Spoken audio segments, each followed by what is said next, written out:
There is something about jollof rice that unites people. It's no exaggeration to say jollof has changed my life. Oh, wow, we like that. Then the question always is who's got the best jollof? Yes. And, I want to get home safe tonight, so I'm not sure I'll answer, but I want to shout out my Ghanaian cousins. Of course. But maybe the Niger way is the best way. Before, Africa felt very far away, but now Africa is very much part of UK culture. It's on our high streets, as you've mentioned.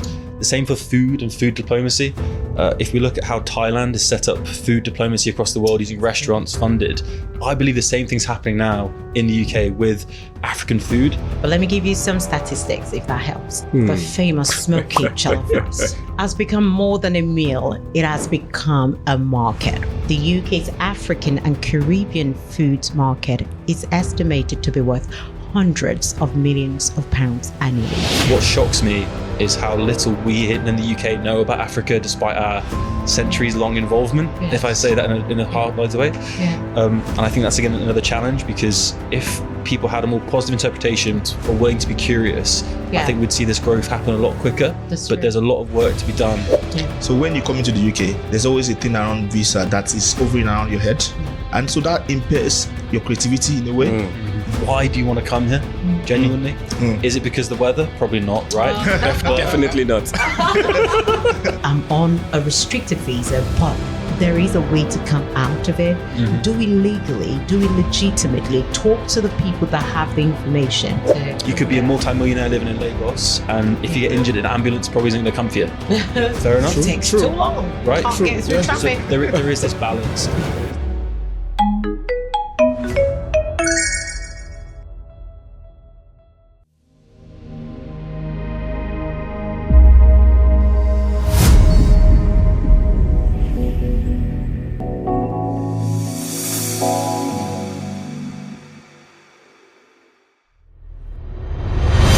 Welcome to Light of Africa podcast series, the show where we explore how African ideas, flavors, and sounds shape life and businesses in the United Kingdom. I am Temitayo David Ayan, and today we're diving into the cultural economy, how African food, music, fashion, and film industry are creating jobs, attracting investment, and renewing high streets across the United Kingdom. Our guest here today is no other than the Jack Francis Kelly from Oxford Innovation, and we are also very fortunate to have two other guests with us, which I would allow them to introduce themselves in a minute. But before we do that today, we'll be exploring the numbers that mattered together. We're going to tell you about those untold success stories that you're yet to hear and the practical strategies for turning culture into growth. Let's get into it. Jack, very good to have you here today with us. Do you want to just tell the people a little bit more about you? For sure. Thank you very much for having me. Love to be here in beautiful Wolverhampton, as always. So my name is Jack Francis Kelly. My name is JFK. So for the past 2 years, I was delivering an investment raise program fully funded by the West Midlands government here in the UK, during which I worked a lot with the African diaspora and also new entrants, so people who relocated from Africa recently. And there was a common theme of these individuals looking to either set up businesses or grow their businesses. So during the last 2 years, I must have worked with 3 or 4 dozen African entrepreneurs. And it's been a massive learning experience for me in terms of both the opportunities here in the UK and back in Africa, but also the challenges that perhaps disproportionately affect and impact African entrepreneurs. Saying that, I'm grateful because in addition to the amazing food, culture, and music, I've met some great people along the way as well. So great to be here. Really good to have you here. Thank you for that introduction. All right, straight to my right as well is Korede Oyewaga. Would you like to introduce yourself a little bit more? Okay, so my name again is Olukorede Oyewaga. That's good. Some of my friends call me King. I love that a lot. And I'm the founder of Light of Africa. And the Light of Africa is a platform that seeks to help immigrants in the UK, particularly Africans, to develop themselves, also to spotlight their impact in the UK economy as well. Thank you. Thank you for that introduction. And last but not least, to my left is Mr. Wale Atekoja. Would you like to introduce yourself? Thank you for having me on this, Tayo. My name is Wale Atekoja. I'm the founder of Borderless Tech. Borderless Tech is a platform that empowers kids leveraging tech. So basically kids from age 6 to age 19, such that, you know, that point whereby you're trying to get a job and they're asking you to have 10 years experience in tech. So imagine a 19-year-old having a 10 years experience in tech because it started early. That's what we do. Well done. Great job. Thank you very much. And thank you all for being here. Okay, we're going to get into the conversation, but I just want to start with this headline, okay?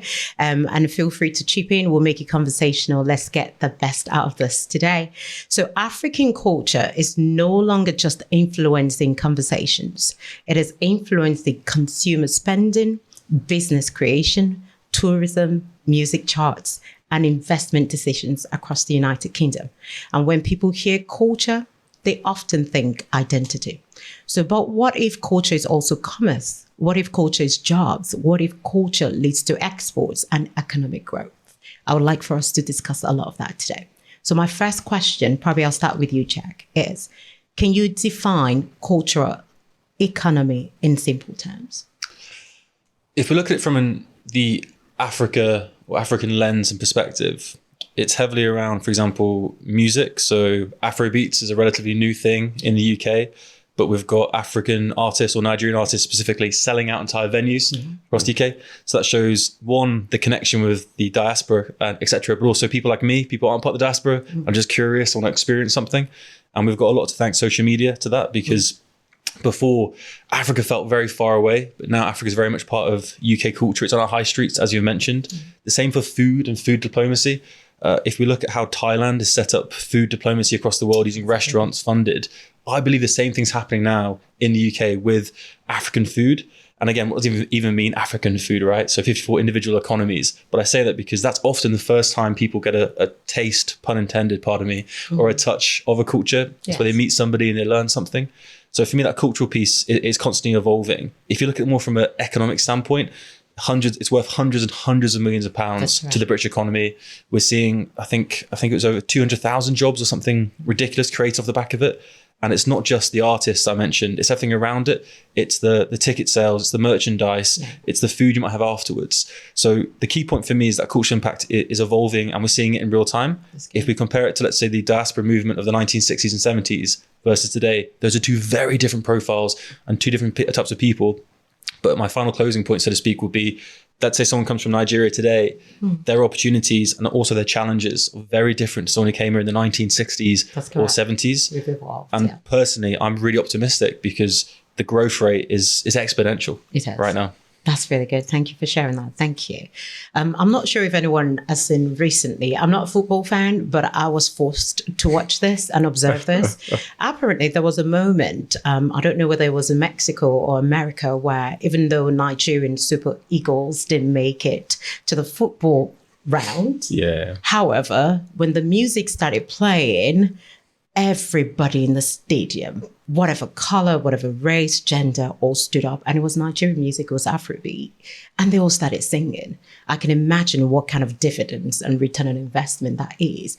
And that goes to show, even though if Africans are not physically present in the room, the ripple effect, the impact across stadiums, like you said, across festivals, music, on the high streets, goes a long way. But thank you for sharing your insights. We appreciate that. I have a question for you, and I think I'm going to go to Olukorede here. If cultural economy were a person walking down the street, what would they be carrying in their hands? What would it look like? Africans are renowned for colorful stuffs. I'll go to the fashion. I'll go to colors. I'll go back to the food. I'll go back to the diverse cultures across Africa. We've got so many fashion items that you could literally start to wear, and you'll be seeing the prints. Some of those have made their ways on the runway. We've seen quite a lot of things going on. Now, the music that you mentioned, I was going to say something about that. I think the influence of social media or the internet has helped a lot, because African music has always been really good. It was just a bit of lack of visibility that had led to us not being seen enough. But the moment social media came, and then the likes of TikTok, Instagram, and the likes, where we start to use music to project our content, then it changed the narrative completely. So Skills had produced a song, maybe like several years ago, and the song had done its beats and then has left the airways. Then all of a sudden, by some divine circumstance, Lamine Yamal, the Barcelona player, just came across the song and used it as a skit when he was dancing. And then out of nowhere, that song blew up again. There we go. It blew up so much that the scale started to get a lot of streams and all of that. So what I would say is those songs were always there. It was just a bit of re-entry into the space to do a lot of good stuffs. That's really good. Thank you.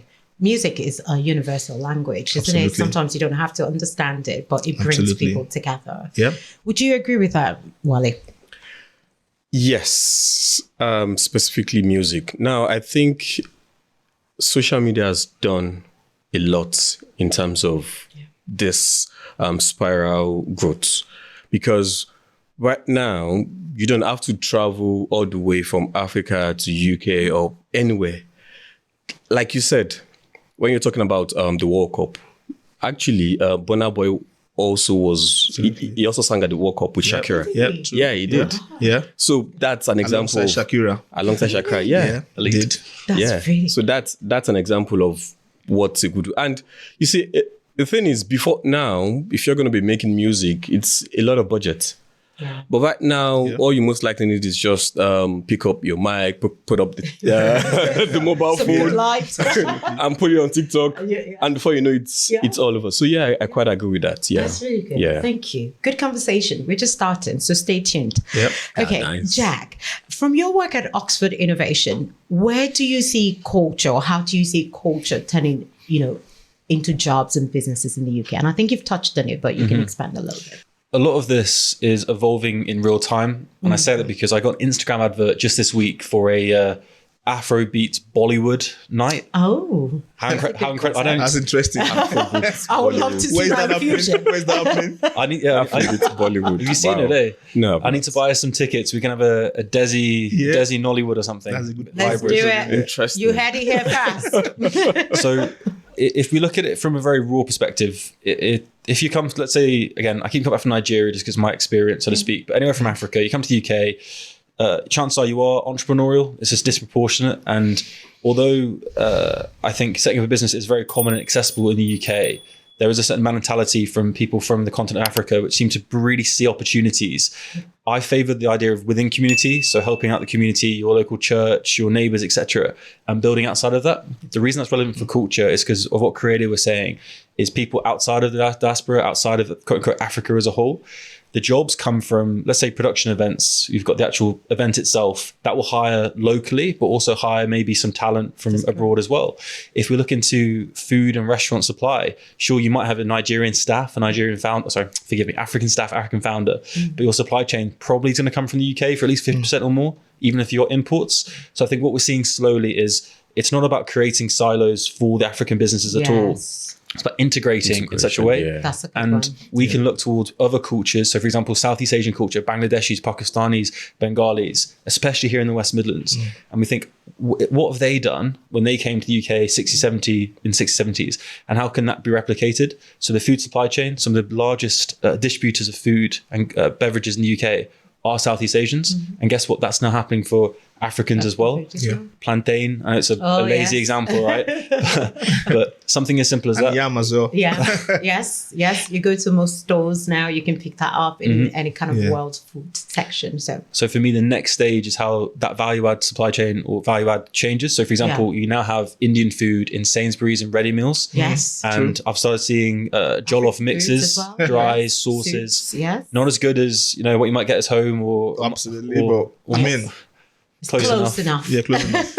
So I think that's my takeaway, because sure, you can come over here, you can build a business, and that's fine. You can make a good living, a great living. Maybe you go back to Africa, but I think that integration, that multi-generational integration, that's where intergenerational wealth comes from. That's where the structuring that's necessary to maybe access finance and investment and growth comes from. And then final piece, you mentioned culture, to bring it back around, is just people, because Yeah. it's the community you live in, it's the school your kid goes to. It's how you vote in the local elections. Yes. So I think my perspective is one of integration and longevity. I like that. Thank Awesome. you. Okay. I have a bit of a question for either Wale or Korede. So whichever one of you wants to answer this. What's the most surprising business? It could be music, food, whatever, fashion, that you've seen that has emerged from culture and you went, wow, this is bigger than we realized. Not just one thing. So firstly, the food part. Yes. all of a sudden we've got like a surge of African stores all across the UK. What is happening again is that there's a bit of a value chain that runs from Africa down here. People are bringing the African food in here. There's money going to Africa. And also people are taking food in the UK down to Africa as well. I've seen stores that literally import food and take it down to Africa. So money has been exchanging hands back and forth. So the food is quite big here. Our palates are very spicy. But somehow we are beginning to come in. I mean, a lot of people are getting influenced gradually from the food part. Yes. Now, the fashion part, interestingly, there's someone I know that owns a brand called Shop Kedros, and it's a fashion brand where she gets to design her stores from Africa, from Nigeria precisely, brings it to the UK and makes amazing outfits. Some of those things can fit in for your summer wears or the outfits you wear around. So I would say for me, it's a mix of the two particularly because that's what we come across for most of the time. That's good. Thank you. And a lot of our fashion also are in big stores now, like Debenhams. Absolutely. Some of them made Paris run way. I was shocked. Seriously? Yeah, you're very correct. You might not know this, Jack. There's something called the famous Ghana Moscow. I do. Let's not go back there, but I love it. But let's talk about it. They were retailing that for thousands of dollars. Wow. I was so shocked because a brand puts their name behind it and boom, everybody starts to purchase it. Okay. And that's the just ordinary Ghana Moscow that we buy for less than 2 pence. Literally. Do you mean the bag itself or the bag? They had the bag. They made an outfit with the bag on Paris. We'll talk about that another day. Let's move on. Anyone can answer this. My next question: what is the clearest sign that African culture has moved from the margins, been marginalized, to the marketplace? I just gave some good examples. What's the clearest sign? I'll jump, surprisingly, I'll jump in on this one, right? Yeah, that's fine. Yeah, Jack, I'll go for it. Yeah. So I made the comparison to Southeast Asian communities just so we can see how, groups and behaviors and etc. will come. Even when I was at school, if someone had some quote unquote exotic food, smelly food, for example, they might get grief or mocked, etc. And then fast forward 10 years, that same food's being sold for 15, 20 quid at a pop-up store, a farmer's market. Yeah. Maybe something that looks like me and not the original culture, right? Mm-hmm. And I feel that's part of the things that take time, adaptation and kind of understanding. I also think that's one of the biggest opportunities for the diversity of Africa because there's so much culture, there's so much. Very rich in culture. 100%.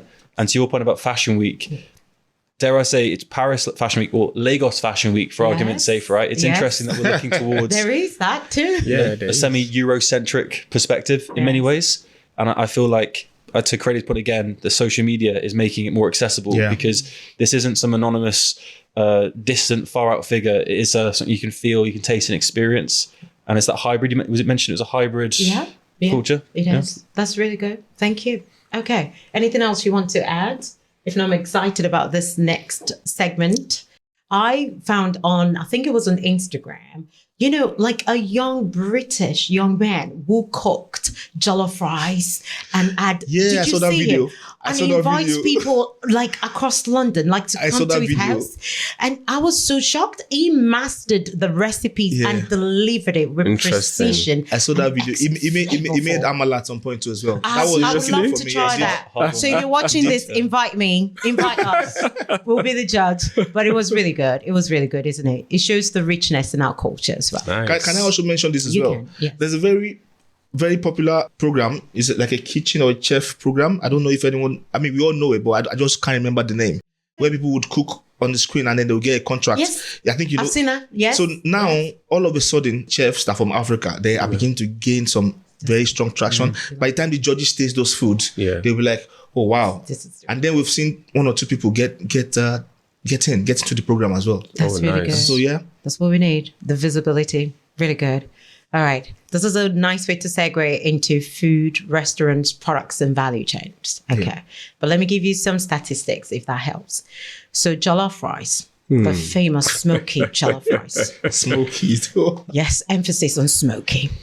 Has become more than a meal. It has become a market. So from independent African grocery stores to supermarket aisles and food delivery apps, African cuisine is moving from niche to necessity. And he has some statistics for you. The UK food and drink industry contributes over 240 billion pounds annually to the economy. The UK's African and Caribbean food market is estimated to be worth hundreds of millions of pounds annually, with African products increasingly finding itself in spaces like, we've talked about the groceries, mainstream, supermarkets. Could the next major UK food brand be sitting in someone's African kitchen? Question. That's quite possible. I don't know who. Did anyone see where the king talked about? Yeah, I saw it. You saw it. I saw that. when he had the meeting with the president of Nigeria. Yes. Exactly. In the palace, Buckingham Palace. Yeah. Exactly. So who cooked the jollof rice there? If you know, an African. identify yourself. Put a comment in the chat. Yeah. We'll get there. That's it. I agree, because most most discoveries start from behind a desk, behind someone's kitchen, isn't it? Yeah. And I think there are different ways to cook jollof rice, but there is something about jollof rice that unites people. I don't know what it is. Just like football. Just like Jollof football and like music, football, it actually. brings people together. Jack, what are your thoughts when you had jollof rice for the first time? I was about to speak before I was invited. I think it's no exaggeration to say jollof has changed my life. Oh, wow. We like that. I thought biryani was a number one rice dish, but it's got some competition. Right now, Serious one. yes. And then the question always is who's got the best jollof? Yes. And, I want to get home safe tonight, so I'm not sure I'll answer, but I want to shout out my Ghanaian cousins. Of course. But maybe the Niger way is the best way, especially with that spice, right? But no, I think this is a good example. Again, look at that integration piece, because Yes, that's correct. if you've got to spare 20 quid in your pocket, Yeah. you're a bit hungry, you're a bit curious, Yeah. that could be your first experience Yeah. to an entire new culture and a new world. Yeah. And I know we joke about spice and we joke about flavor profiles, but one thing we saw with the Southeast Asian culture, so Indian food, was the adaptation to local palates. Yes, So chicken that's tikka true. masala, balti, etc. Tikka masala is a creamy gravy alternative to Indian spicy food, right? And that was enough to make it accessible. Yeah. And I think you mentioned that chap who's non-Nigerian by the sounds of it, making jollof, inviting Yes, people's home. that's correct. Even if he's doing the food bit differently, it's the same idea of community, the idea of people coming together, the same common themes of maybe family and whatnot. So I think I managed to dodge the who's got the best jollof question. Yeah, I won't ask that question. I'm going to ask another question. What's jollof made it to the Guinness Book of Record? Stop. I wasn't going to talk about that, but if we have to go there, hey, my Ghanaian family, we already know who. Won't talk about it, but shout out to my girl all the way from Akwa Ibom. You did your thing, girl. You did. I mean, the jollof thing is becoming like a very huge deal in the United Kingdom. As we're going down the line, I think it's going to get into people's homes because people are now trying to be creative about the ways where they present the meals across, on shelves and all those places. So we've got a couple of Nigerian guys that have made some that are now on, I think, is it Aldi or Asda or Tesco now? Yes. We've got a couple of them in Tesco there. and Sainsbury's. Yeah. And how we present our food Doesn't also will go a long way Yes. to increase Packaging, the presentation, package. So I think people need to be a bit more bold about their approach because one of the things I feel the Asians did better than we are doing at the moment was that they just didn't make just the food alone, just to present it. They also made the ingredients as well. That's true. Jamaicans, they made the jerk flavor. Jerk seasoning. And so to those go things with are it. there. So Yes. I know for a fact that jollof seasoning and all of those things are beginning to come on board where people would just cook it. Yes. The guy from YouTube. I've seen that as well. Yeah. So prepaid, packs ready to I cook. think when we fit into all of the value chains all across board, then there will be increase in the revenue that's coming from African food. But there's more to Africa than just jollof. Yes, we agree. I need to and we'll mention get that. into that as well. We will. If I may, because I realise that we're talking about culture here in a very broad sense, Yeah. and I think that although as much as like I can say jollof changed my life, I'll have to flip it and maybe show more awareness to some of the challenges when it comes to experiencing new cultures and also the roadblocks that exist for Africa as a whole. Yeah. So, and I think it's that cultural piece which is both makes it challenging for individuals in the UK, but also businesses growing back in Africa. So, for example, whether it's a trust piece, you could interpret that in trust or regulation. The same reason absolutely. why when it comes to regulation in the UK it's very high compared to some parts of Africa. And just from my quote unquote lived experience, when I speak to people about my enthusiasm and curiosity, to tell the truth, and this isn't inflammatory, they often have very negative perceptions. They think of a video they saw from 10, 15 years ago on the news, right? Or the side of the street. They think of potentially low food hygiene rating, low operations, and That's true. all these things. And if I take a step back outside of food, that cultural piece is actually inhibiting growth here in the UK and Africa again, in terms of business, commerce, trade. And I think what shocks me is how little we in the UK know about Africa, despite our centuries-long involvement, if I say that in a hard-minded way. And I think that's, again, another challenge, because if people had a more positive, forgive me if positive is a loaded word, but positive interpretation or willing to be curious, I think we'd see this growth happen a lot quicker. But there's a lot of work to be done. Can I add something to what you're saying? Sorry to interrupt you. So I feel that as Africans, we are going to be the ones to tell our stories ourselves. Sure. I feel that for influence to happen, it takes, firstly, for you to align with what the policies are, the regulations are within this environment. Things that we do just randomly or just lackadaisically back then, we can now start to adjust it. The production patterns, just follow the rules, literally, because the rules have been, they are really good rules.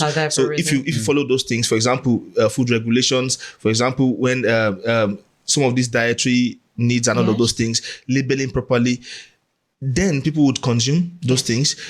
I feel for a fact that those are the stages we need to start to get into, because, and then now start to talk about what we do. Thank you. You've literally all jumped into my next question that I was going to ask you. But in that case, let me just leverage on what you're talking about a little bit. And anybody can answer this. Which hurdle or which blocker, let me put it that way, do you think frustrates the founders the most? So what's that one thing based on either regulation, labeling, understanding the market, understanding how things are done in the United Kingdom? What's that one hurdle that you think makes them wonder if the dream is worth the paperwork or worth the effort? Anybody can. I would, if you want to go, you can go. Well, there's a few things that come to mind purely based having spoken to so many entrepreneurs from both an African diaspora perspective or new entrant, and also British and other cultural groups. Again, forgive me for being Nigeria leaning here, but big in Niger, small UK, right? I think if you come from a place like Nigeria or Africa as a whole, it's very hard to come to the UK and move horizontally. There's no way around that. And that's not just because of currency exchange, not just because of paperwork, etc. There's the idea of, for example, not having a trading history here in the UK can inhibit your ability to access finance and funding. From a diaspora perspective, I think it's close to 50% access to finance is one of the biggest blockers. And to your point, Corelli, about rules and processes, etc.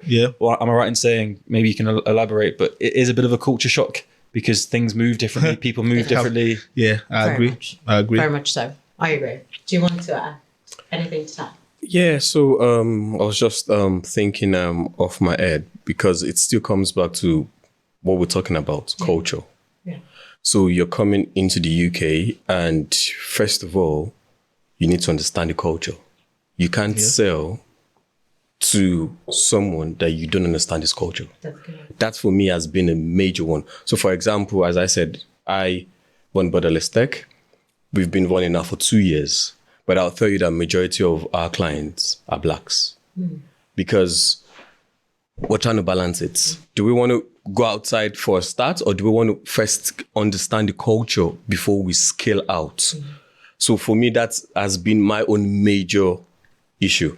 Maybe 2 years now, 3 years going down the line, then we start building confidence, because there's so many things involved in onboarding a different culture. So for me, I would just say that's what I feel as the major one. Okay, that's good. So take the time. You're coming into a new economy, new culture, new environment.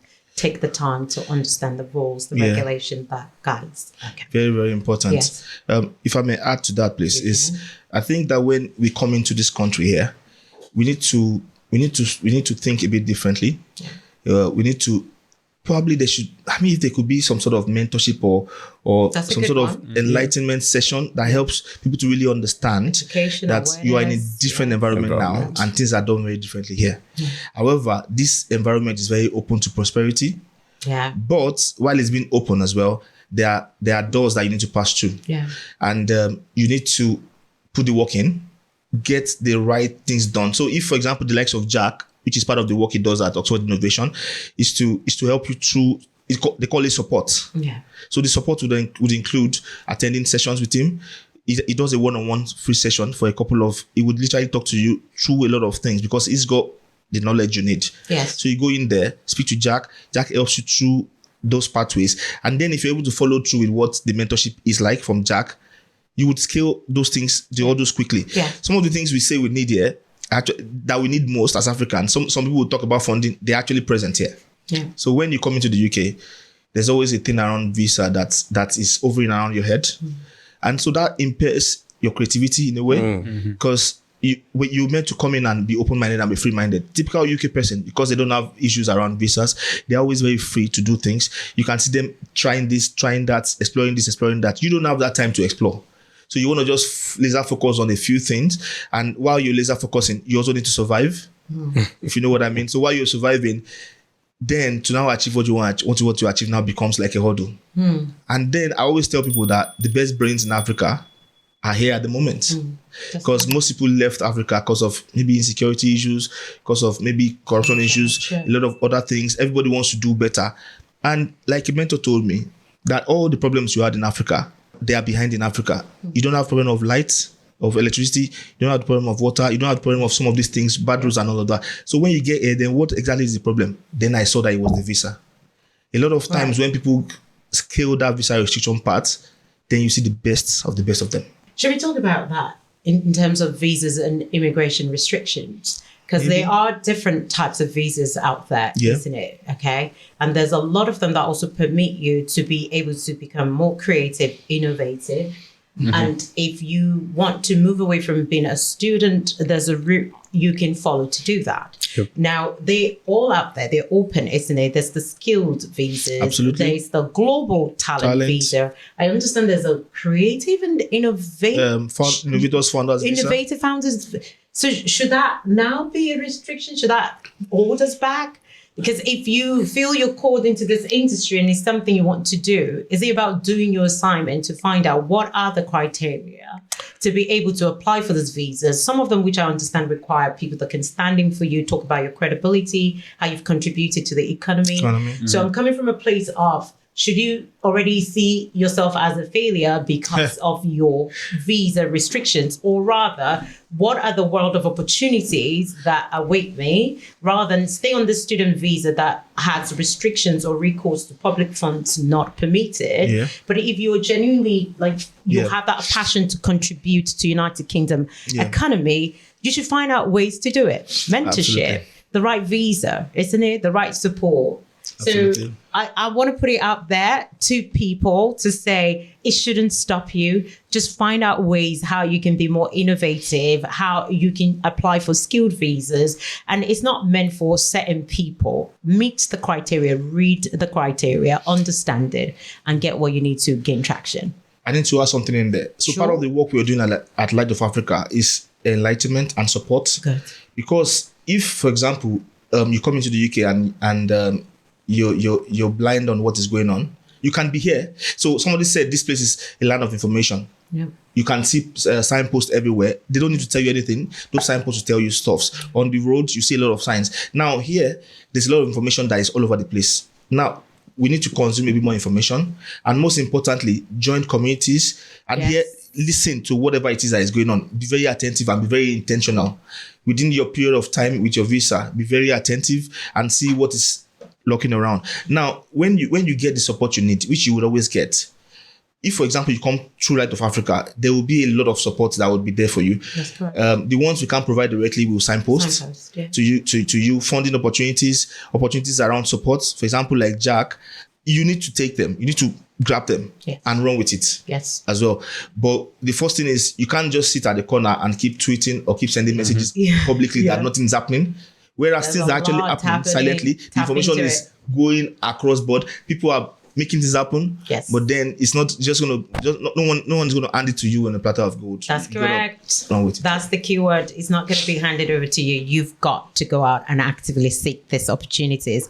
Thank you very much. I love this panel. It's very lively. Yeah. Okay, let's talk music and everything creative You wanna say something? industries. Yeah, but just Oh, sorry. Yes. So, come on. because I realize my perspective here as a non-African, as much as I like to pretend sometimes, is I don't have these challenges, of course, and having met a lot, dozens and dozens of entrepreneurs, people with amazing potential.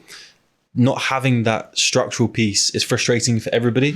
As someone from Great Britain, it's a process I don't really understand because I feel like a lot of Africans get sold a bit of a dream, come here, pay arm over leg for your university as an English student. That's true. If you go through the settling process, you pay thousands of pounds for NHS, thousands of pounds for fees. Tens of thousands, tens of thousands, yeah. And it gets to a point that when does it stop, right? So I say that because I'm a member of a co-working group, and there's a bit of an African group of fintech, so primarily Nigerians again, but 6-7 guys who it gets to a point where at what point do I stop looking at the UK and I look maybe somewhere back in Africa or maybe other countries where the European Union, Dubai, etc. But the reason I phrase that, just your point about finding a solution, I think it's about asking, why do you want to come here? Genuinely, is it because the weather? Probably not, right? Definitely not. As you'd have seen the NHS, right? People come here with a long-term vision, maybe for their family, their spouses, etc. But if you do come with a problem solution mindset, in theory, Great Britain should welcome you. That's the part I Problem love solution about Great mindset. Britain. That should. sounds very good. Yes. And you can tell me if I'm wrong. I don't think that's always the case. And there's times where I'm thinking like, wait, you're having trouble getting a visa. Like, what's going on? But maybe a question to you guys, is that going to inhibit growth opportunities for the UK when it comes to attracting talent? Because there's a lot of people who could add value here, but they don't access maybe the financing structure because of their visa situation. Yeah. Maybe they can't do the quote unquote the work to grow opportunities. Yeah. So at what point will people stop looking towards the UK? It's a good question. In my experience, what I would say is the opportunities don't come looking for you. And when I started it as a teenager, even coming in as a student to working my way up, getting my British citizenship, there was a process. And I had to follow that process. It is important that people know you shouldn't be limited in your thinking and saying there's nothing around you. What I find is we're not people that actively pursue knowledge to see what are the ways to be able to get this done. If you are a creative, there are opportunities. If anything, in the last 5-6 years, I'm sure you would all agree with me, the United Kingdom has opened a world of visa and immigration routes where if you are a creative, whether you're a photographer, you're into art, there's a way you can apply to stay and contribute to the economy. I know the starting point is usually my visa doesn't allow me, but you need to move past that restriction, that mental block of, okay, I'm on a restricted visa, but there is a way to come out of it. Do we legally, do we legitimately talk to the people that have the information? There are forerunners, there are people that have gone ahead of us that started as a student. I was just lucky enough to attach myself to some of them to say, how do I do it? There are a lot of times, I know you're talking about thousands of pounds that we paid in international fees. When I joined the NHS, I stopped paying that because what people didn't know is through national apprenticeship, through some of your appraisals and what's identified within the NHS, you can have some of your education paid for because it's there, it's available to you. So I feel what we need to do better as Africans, and I'm not saying this as a criticism, we've got to explore the wealth of information and knowledge and then leverage on it to make it work for you. And when you get stuck, ask the right people. Light of Africa, Jack from Oxford Innovation. There are those outlets that give you the information and sort of signpost you to where you need to go. So I think that would be. Let me just chip something very important and significant in this context. Communities. Communities. In between communities, it just feels like a close group of people that have common interest, and then they come together either based on faith or based on or based on interest. When these guys come, or based on location sometimes. When they come together, they share a lot of information, and there are loads of information that are being shared across everywhere. But you have to just be attentive. You have to be really attentive because eventually what you need I believe will just come at some point in time. And then when it comes, Yeah. Do you mind I put a twist to this whole thing? yeah, that would be interesting actually. Yes, let's say. So coming to the UK and I'm like, okay, there's lights. Transport is easy. There's food. And I just become okay with that. Yeah, like I don't have to struggle what I was struggling, and that's just what I want. Yeah. So why bother? Yeah. If You have people like that's- that, actually. Yeah. That's the truth. Because if I pick myself as an example, Yeah. when I said I wanted to start a business, the first question is, why are you bothering? You're working, you're being paid salaries. So why bother? I'm like, no. Yes, I said I'm coming for a better life. Yeah. But this is better, but I haven't. It's not the best. It's not the best. I still want more. And even when I went on further, like, okay, now you started. Now you want to employ someone. Like every single step, there's someone saying, no, don't do it. And if I do it, like, you don't listen. You like, so there's that perspective of as individuals. I think it comes back to orientation. It comes back to mentoring mindset. Yeah. You still have people like that they're just comfortable. I mean, what would you call contributors to the economy? So if you look at the Asians or even the Caribbeans, one of the key things they did differently was not just come here to just work. They impacted the economy. You see, in business school, in like when you're doing an MBA, for example, there will be a part where they will talk about your influence in culture. One of those key things, one of those reasons why people bring you into the economy. It's not just to come and smile and look at them. One of the reasons would be to contribute and to impact the economy itself. So part of the ways Africans contributed to the UK economy was through education. But it doesn't stop there, because once you're done with your education, what's the next thing? What's next? Now the next thing would be showing what you're capable of doing, bringing your skill sets into reality. There you go. I mean, you could see Asian shops all over the place. You understand what I'm saying? Africans are also coming up as well. I'm saying that if you come in with the mindset of just, okay, you're in a better place, but I mean, that's not El Dorado for you. It's just about the starting point. You've got your generation to, you got to do something great. Yes. The greatness is there, down there. You got to bring it out. And part of those ways is to create a business. You just never know what you're bottling in there. If your business was going to be the next big deal, for example, the likes of Flutter Waves and the like, imagine they didn't do anything about it. Yes. And let me shock you. This was coming from, I'll call them the old generation jackpas. Yeah. These comments. I don't know if you understand that. Like you said, people that came in the 70s, came in the 80s. Yeah. That's like, what are you looking for? You're happy with this? This is good life. Constant electricity and water supply. Good roads, no security issues. Yeah. Here's a funny one from the I said UK. I'm the UK advocate today by accident. When I speak to Nigerian entrepreneurs again or African entrepreneurs, we have chatting and they'll show me their house back in Niger. And I was like, what are you doing over here? Exactly. Can I work remote over there or something? Right. Yes. And I guess that's your point as the choice of what you're looking for. Yeah. Yes. But again, for me, it's just the bilateral corridor piece, because we see now British individuals and African individuals now seeing opportunity in Africa. Yes. Right. So I think Met a lot of them. Baobab Fund, a guy called Toby Hannington, a British guy, he's investing in dozens and dozens of businesses. But actually, this is interesting because the UK can benefit from, let's say, Nigeria is ahead of us by 5 years for fintech.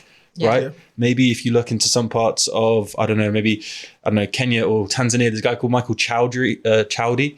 He does Tova Farms. He exports avocados from Tanzania. Oh, yes. I've heard of And him. he's got VC investment and he's expanding rapidly. Yeah. Why do I mention this in the context of this point? It's because that living bridge piece, I think, is a massive opportunity, because if you come here, you book your flight, whatever, and you put your flag down and that's it.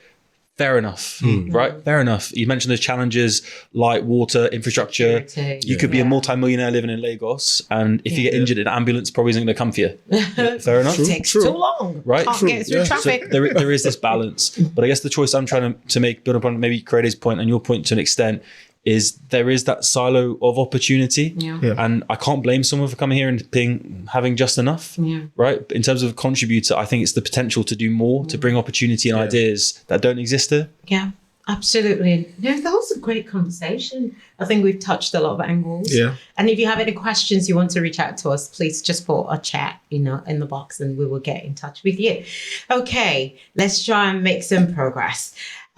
Music and creative industries. We've talked a lot about this. Afrobeats is now one of Africa's biggest exports and exploits, I would say, and Britain is one of our biggest stages. Okay, so artists from Nigeria, Ghana, South Africa, across the continent regularly would dominate the UK charts, the festivals and streaming platforms, right?